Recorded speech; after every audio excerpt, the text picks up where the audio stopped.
I'm Asher Miller. I'm the executive director of Post Carbon Institute, and I'm joined by Leslie Davenport.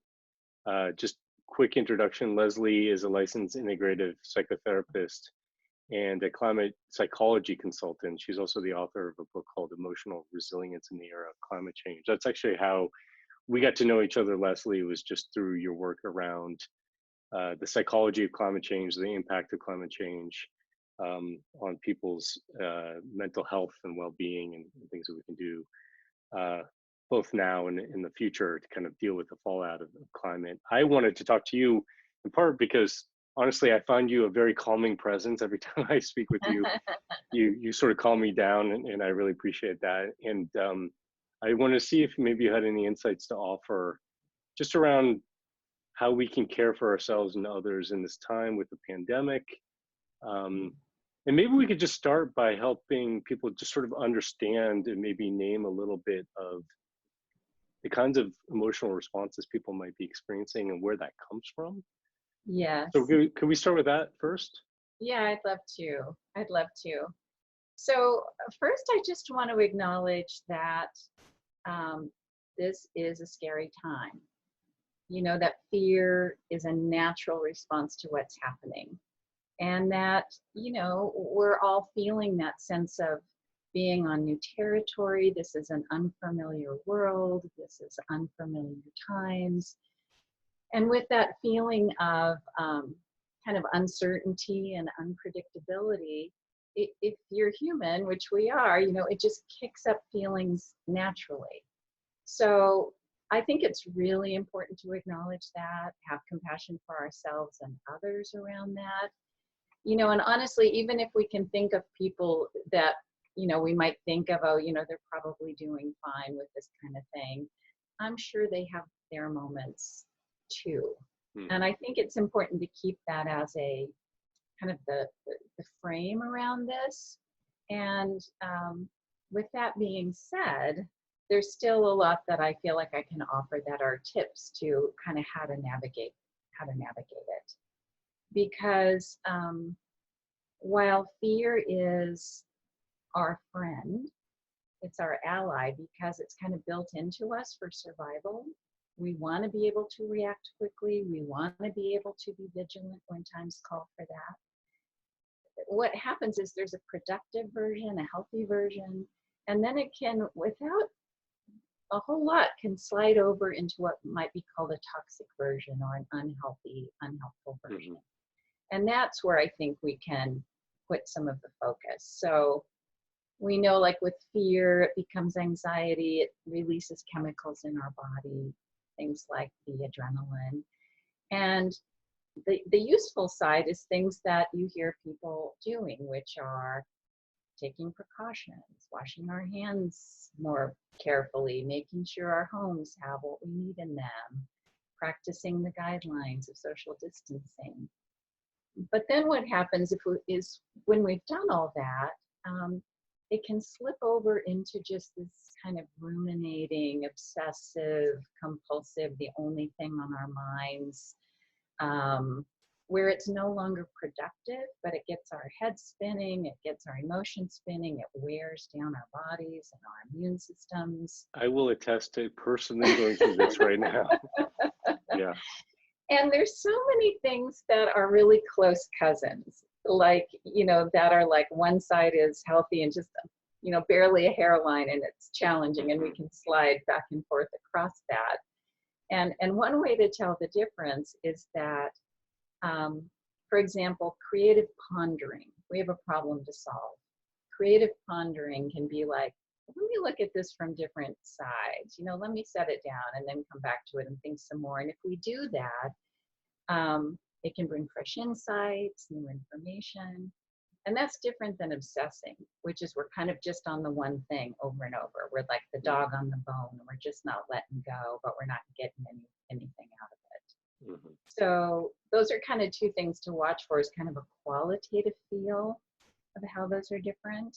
And then, is there anything useful coming out of the way we're focusing our attention? Because a lot of it is sort of unconscious and just this impulsive, fear-based, you know, as if I thought about it more, that's what would make the difference. And we have to remind ourselves that that's not true.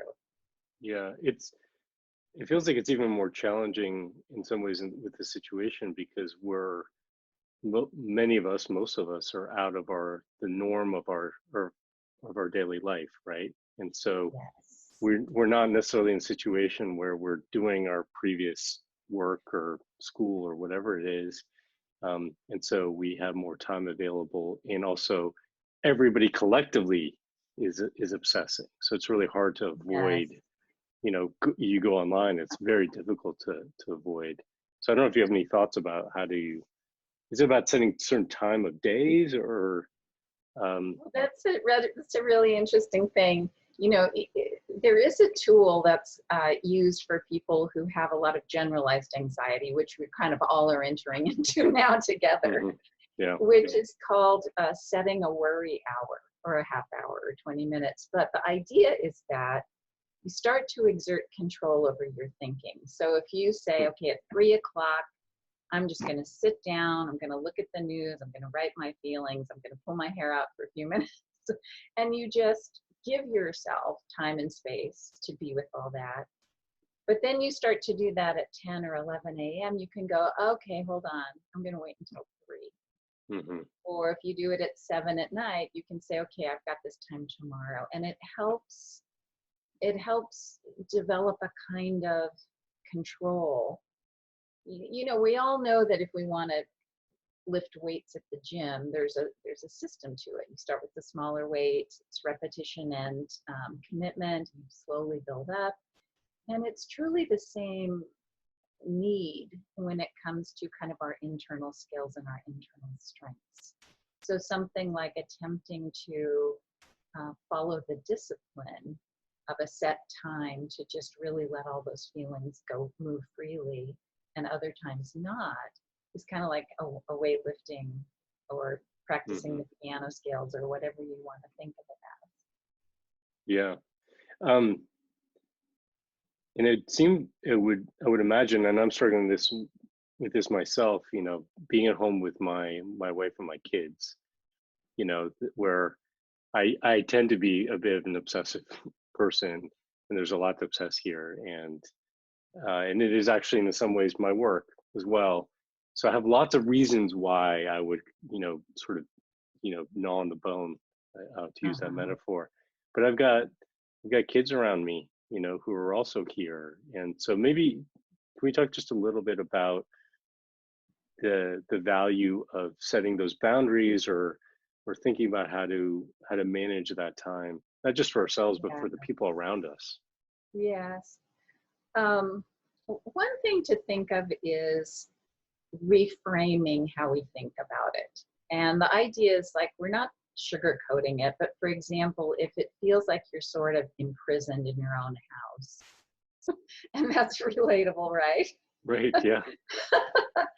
What if instead it could feel a little more like a retreat, or a little bit more like, this long list of things that we say we want to do or we want to do with our family, but we never have quite enough time for it. What if there was some intentionality around, Mhm. let's do some of these things that we never have time to do for a family. And of course there's certain restrictions around that because of the staying home primarily. But here's a really sweet thing that's kind of family oriented that's happening in my neighborhood, and it's being communicated online through social media and Nextdoor, things like that. So because all the public schools are closed here also, and kids are home, um, uh, this community is picking a theme, and there's simple things like spring or family, and it's scheduled week by week. So Hmm. it becomes a focused conversation. They encourage, drawing and artwork. And then this is the part I really like. You put the artwork of the week up in your window. Oh, that's so lovely. Isn't Huh. that sweet? So then if you Yeah. do take the dog for a walk or you just step out briefly for a little fresh air, you see this sense of connection and community that's Yeah. unified around these themes, and that we're Hmm. kind of in this together and we're supporting each other in this social distanced way, but it kind of triggers this heartfelt, they're doing this too. Yeah, I love that idea. Yeah, so we talked a little bit about sort of setting some boundaries or Mm. structure around allowing ourselves to go experience that anxiety and sort of obsess over these things. What are other suggestions you might have around self-care? And I'm thinking also about the sort of like the immediate. Here we are in the immediate. This is, I don't know, what is this, day 4 for us? I'm not sure what day it is, but in terms of the isolation bit, we might be in this for a long time, right? Yeah, So yeah. I'm thinking both sort of in the near term, but then also kind of in the longer term. So thoughts around Yeah. self-care. No, that's a really good one because, there can be almost a little bit for some people, almost a little bit of excitement, like this is kind of novel in a almost a fun way, right? But that this does have to be looked at as something that may be harder to sustain, like you're saying, over the long term. Yeah. Um, Let me introduce one other concept and then we can see about translating that into practical things. So I want to talk about what's called negativity bias, which has to do again with how our brains are programmed. Hmm. And the idea is that, and this is researched, that our brains are much more sensitized and react more strongly to negative news than positive news. So even outside of the current pandemic, you might think back on a week that was pretty good, but if there was an argument, it kind of just overshadows everything else. Hmm. And there's been a lot of research around this in couples work, where if in a relationship there's sort of a good experience and a challenging experience, you think, well, one of each would kind of neutralize it out to zero. No, you need 5 times the positive Okay. to 1 times the negative for it to come out as neutral. Interesting. So I think it's important here because, again, this is big, challenging, difficult news. And we need to know that while that is real, our brains are amplifying.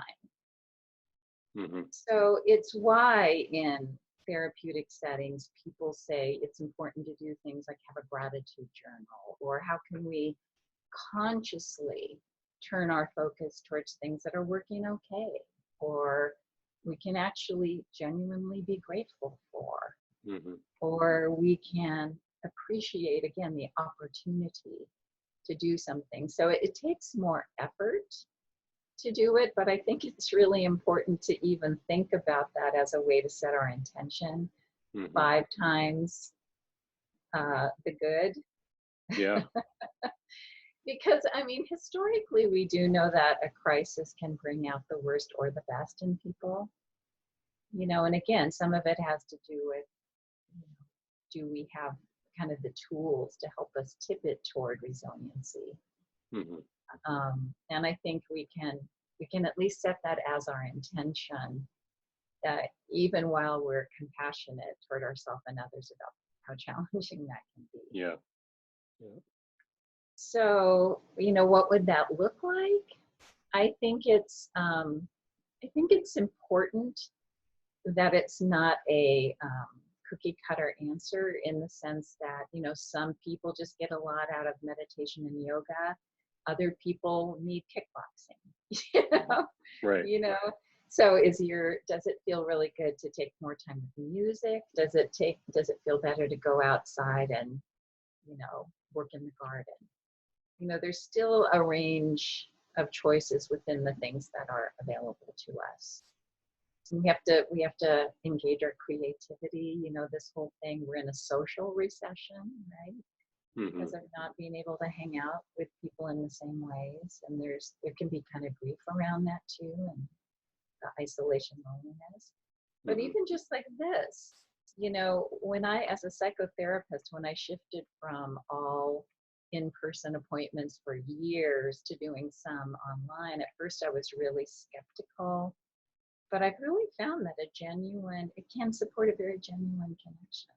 Hmm. So to kind of give it a try, to give technology a try in that sense, it's, to again turn it for the good. Right.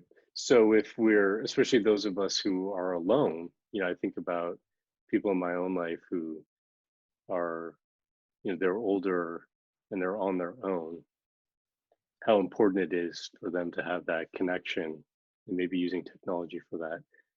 What about the flip side where there's, families who are stuck together in, close proximity, they're not used to that. You talked about couples and the dynamics there. So, any tips or thoughts just around how to manage space when we're on top of each other? Yeah, that is really challenging. I was actually talking with someone yesterday about that. And some of it again is to try and find, if there's, even with a little bit of humor, creative ways to create more space. So this client I was talking to, and we were kind of brainstorming together, they came up with the idea of even a tent in their backyard, Mm, camping. hmm. They have a basement that currently isn't really set up as like a usable room, but it wouldn't take a lot to make it that way. Hmm. Um, even talked about the comfort of sitting in your car if you really need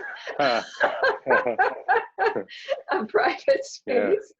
So, and some are more fun than others, especially the tent in the backyard with little, solar sure. lights and all kinds of fun stuff that kind of came out of that. But yeah, I think Maybe taking a walk around the block by yourself, maybe even that helps. absolutely, Yeah. absolutely. Um, so so we talked a little bit about self-care. What about caring for others? Mm, And I'm thinking about care for others that we're sharing space with, and then I'm also thinking about caring for others that we yeah, can't see right now. So yeah. any thoughts there? Yeah, let me give you a couple of examples. Another really lovely neighborhood thing that's happening where I live is I live in a town with lots of the little free libraries that are set Hmm. up. They're Yeah. just like leave a book, take a book. Well, many of those are now being converted into free pantries. Oh wow. Okay. So the books might be, especially it's not raining as much, the books might still be like on the ground in a box, but instead in there is a roll of toilet paper and a can of, you know, beans and, Hmm. sanitary items. And it's kind of give what you can and take what you need. Hmm. And it's just such a beautiful, easy way to care for others, and it's kind of built on trust. And someone will post I'm doing this and four people will say how great, I'm going to add to that too. Yeah. And so that's one version of caring that's just very lovely. um, I was talking with you a little bit earlier. I have a very close relationship with my 3-year-old granddaughter, but because of the current situation, we're not spending in-person time together. Hmm. But every day, we do a FaceTime tea party. And, it's one of those really easy technologies, right? You don't need to Yeah. know a lot or have a computer if you have a phone. A lot of them have that or a version of that. So Hmm. we set up our little thing. We know when it's happening. So we usually both wear a necklace. We Hmm. we have our little teacups or what snacks. Sometimes we do books. Also, sometimes we do drawings and hold them up. Yeah. And the time is largely based on her attention level, but it's gone anywhere from 15, 20 minutes to close to an hour. Hmm. Because we already have this relationship and we chat about the day, and we look at things, and it's just kept so much of the sweetness going. Yeah. So Yeah. And I think I imagine, well, I feel like it's even more important for our younger populations and our older populations to have that, you know, um, that sense of routine, that they yeah, can count on. We're trying to figure out right now with our kids. It's not so much the homeschooling, like making sure that they're still learning X, Y, and Z. It's more about creating some structure for them. Our schools here in Oregon have now been closed until at least April 28th, so we're looking at 2 months of being out of school at least. Yeah. And so trying to create some sort of routine, um, with my mother, who also lives in town here, and she's alone. uh, she is meeting us at the dog park, fairly regularly, standing at, 6 foot distance, what have you. But at least so we can sort of be near each other, even if we Yeah. can't be in the same space together. Um, and then just thinking about our neighbors, we have a neighbor next door who's elderly and she's on her own. And we've been calling her every day. I don't know that she's very up on the technology thing. Um, yeah, so it seems like it's a time to really reach out to people as much as possible. And I guess for listeners, we're using Zoom. As my understanding is Zoom is free for anybody to use, if they're doing Yes. one-on-one conversations. So I'm not peddling that particular, solution, but there are things like that, or Skype. And I think the sort of face-to-face communication is really key, in this time. Yes. Yes. And kind of the flip side of that too, when you were talking about needing space in a more, like in a family where you're not used to so much time together, I think it's important just to also have conversations about it, Hmm. because it there's the possibility things could be taken personally, or it might be sensitive to just say, I need some time for myself. So to even talk about it up front, what's comfortable for you, what do you need, what are some ways we can, kind of navigate this together. Yeah. Because relationships are always a we and a me, and so it's trying to get and family members how to kind of get all that combination reconfigured. Hmm. Yeah, that's really helpful. So some of the takeaways I got from this conversation are trying to put the anxiety time, the obsessive anxiety time, into a container of some kind, right? Trying to set some parameters around that, otherwise it could sort of spiral out of control. Um, Hmm. Finding ways to practice self-care, that it definitely Hmm. seems like using our bodies is important, Yeah. in whatever way that makes sense for folks. Really reaching out to one another. I definitely heard the 5 times more positive interaction, than negative interaction. I'm going to work on that. Um, and I really love the idea that you shared just in your neighborhood. And for folks who are listening, please share comments of any other creative ideas that you have, or things that people are doing in your community. But I love the idea of sort of your neighborhood taking on a shared theme, and people creating artwork and sharing that. That's something I'm going to talk to my wife about us trying to do in our neighborhood. And sharing of things. I think this is a time to share. It's really easy to have a scarcity mindset, right Yes. now. And we've seen stories of people going crazy, getting hand sanitizer and Hmm. toilet paper. But this is, if anything, is a time to be sharing, right? Safely. Yes. Yeah. Let me add a couple more thoughts related to this. In the same way that panic can be contagious, we might have gone to the store with kind of a reasonable idea of what we were going to buy, and then you see everyone grabbing things, and then you're like, well, maybe I should grab grab more things. Yeah. Right? It's contagious. Well, the good news is calm is also contagious. Mm. So any self-care we do for ourselves and we're able to embody that, that's an act for others as Mm. well. Kind of like you started it out saying, there's something nice when we talk because there's a calmness that's often here and you can feel that. And so Hmm. to the extent that we're developing that, it ripples out also. Yeah.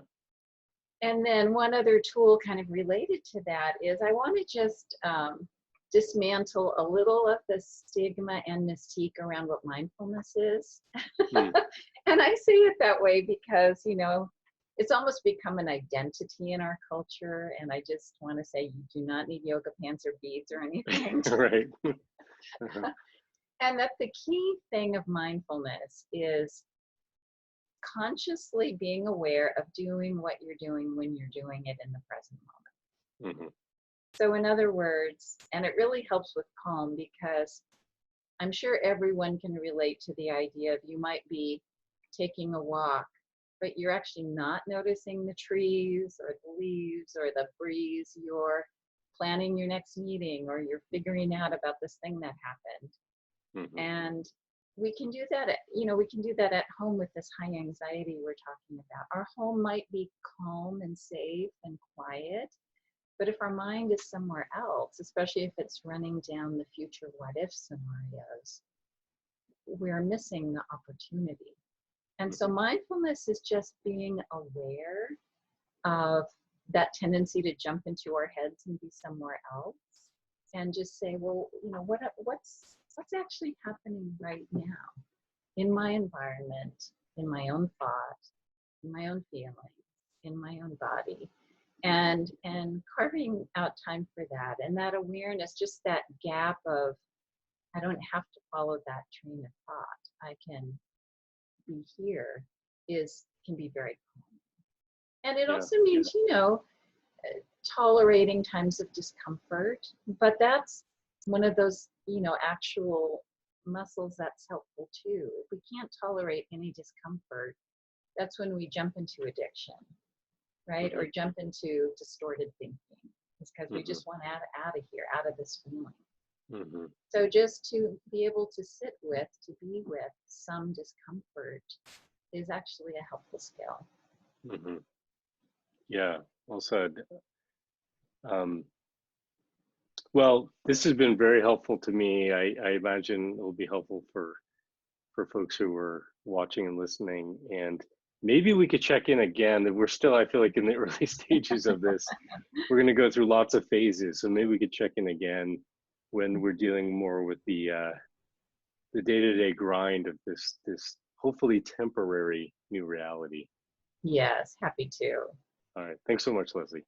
Thank you too.